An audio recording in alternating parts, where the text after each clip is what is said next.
Mm-hmm.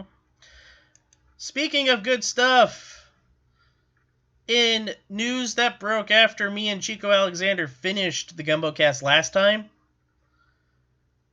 Mental Samurai got a last-minute renewal. Wow. Mm-hmm. I did not see that coming. Nobody saw it coming. Though, to be honest with you, considering, well, so that's the second crazy thing we've had happen this week. Let's see. The first one was that they're going that they're burnt. Well, not this week, but they're going to burn off the wall. Yeah, we talked about that on the Gumbocast last time. They start this Sunday actually, or this Sunday when we're talking about this. March 15th is when they started, and yeah, I don't think the wall is long for this world,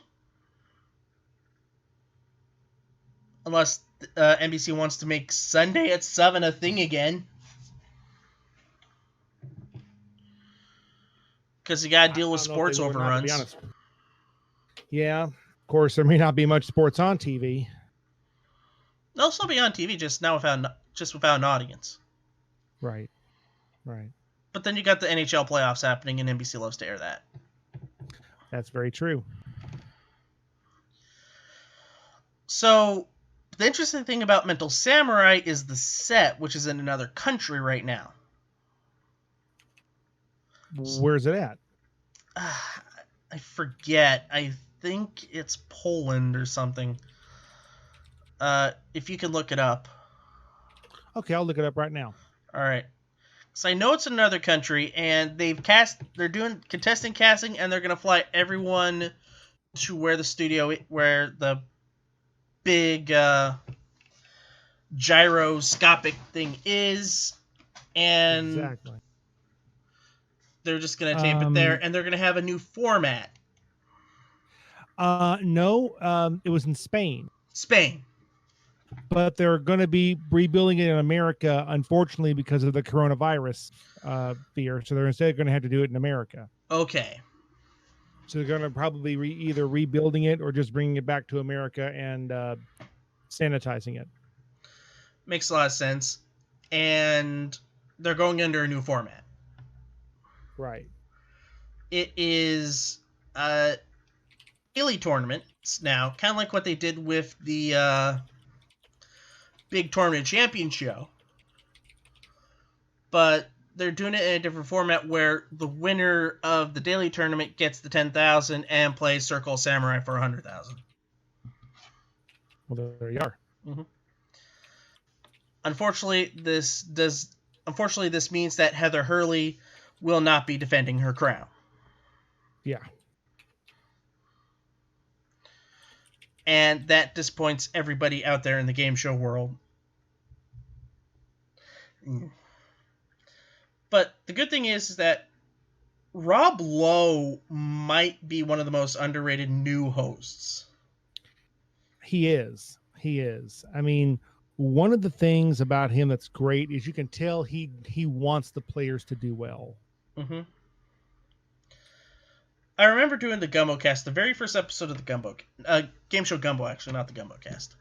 And he was gurning it up when somebody couldn't get the elephant in the room.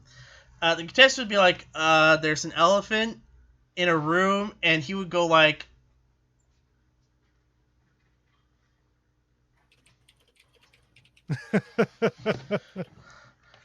and then other rounds he'd go like... You can just tell. Yeah. But see, I like it when contestants... I mean, I like it when hosts, get into it. I like when they show that level of excitement. You tell them they want to be there. Rob Lowe learned, and plus, he's got a great production crew around him. That's right, and one of whom is our good friend Adam Needif. Well, I don't think he'll be on there for season 2, but he worked there for season number 1 as a producer. I mean, as a researcher. Yeah.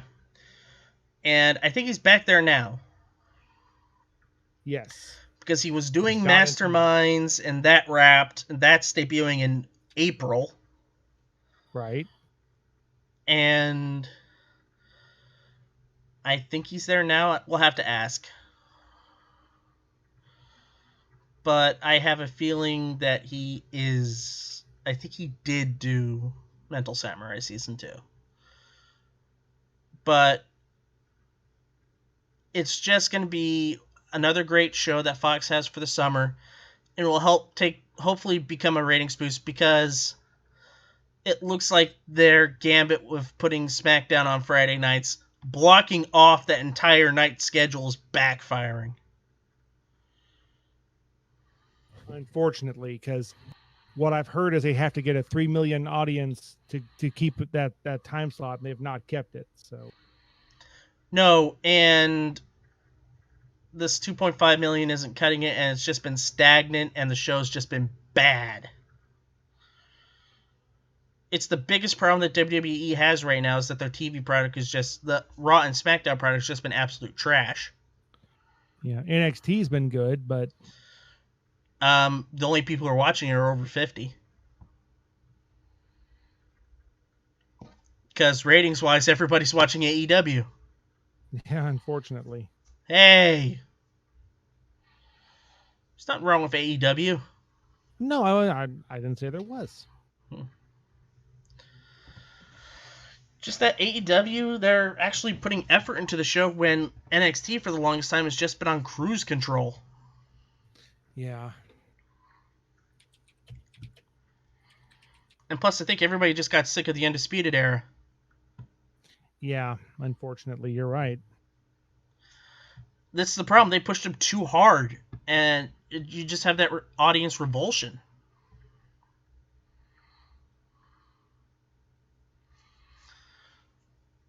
So, and I have a feeling that's what's happening with SmackDown on Fox.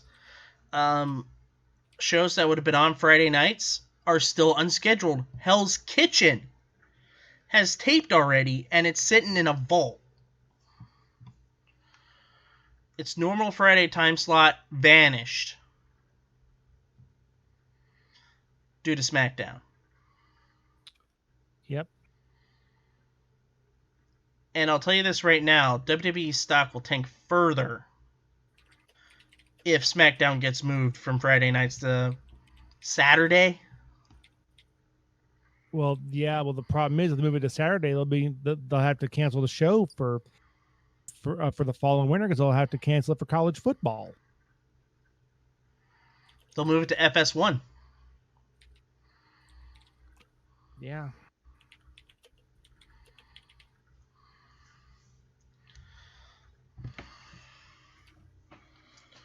Or what will happen is they'll be exiled and they'll move it to USA, and USA, knowing the ratings that it did, it will probably pay pennies on the dollar. Yeah.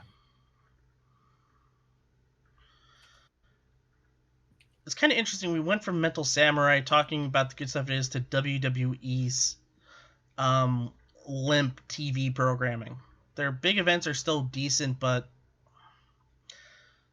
that programming. You see Monday Night's Raw? Yeah.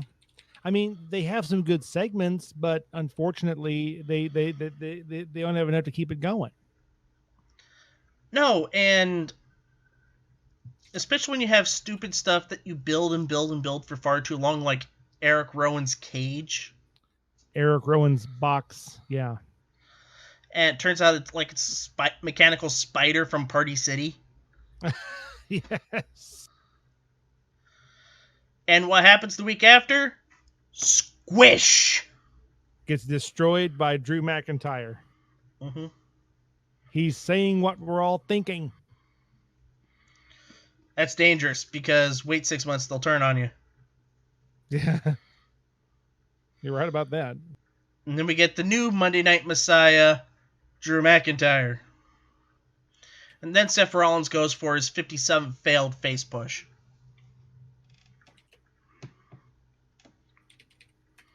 So what happens when you don't push new talent, folks? There you go. Well, that was fun. We talked some game shows, we talked some wrestling, and we talked deadly diseases. What more could you want on a podcast? free candy. Here you go. Oh, thank you. Have a dum-dum. Appropriate for me, yeah.